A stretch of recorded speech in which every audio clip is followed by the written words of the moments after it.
Hi everyone! Today I wanted to show you a quick little tip.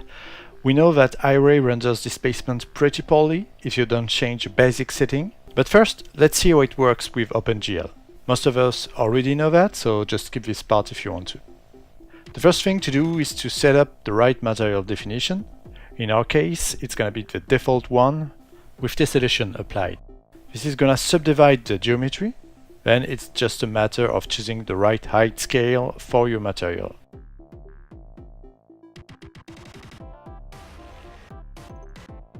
At first, we can see that the aspect is not great.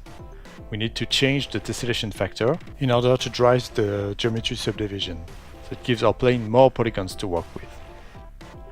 I'm not using the latest version of Substance Designer here, but in the new one it's almost the same. So at 5 it's already much better, and if you push it to 20 from a distance it looks good.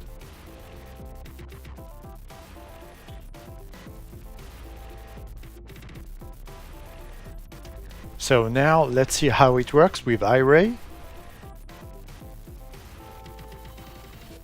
At first it's all flat. We have once again to set the eye scale value. It's another engine, so there's some logic here. As you can see, with the default setting, it looks ugly, so we really need to find the tessellation factor. And that's where it gets a bit tricky, because it's not at all in the same place as before. So it's not in the Materials tab. We gotta go to Scene, Edit, and then Mesh Display Component. Subdivision. Here I choose Parametric, and set it to 5. Now wait for it, and here we have it, a clean subdivision with IRAY. So with this quick little tip, you'll be able to easily produce good renders with IRAY in Substance Designer.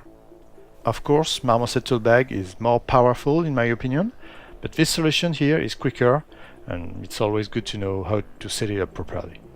That's it for this quick tip. Have a nice week. Bye!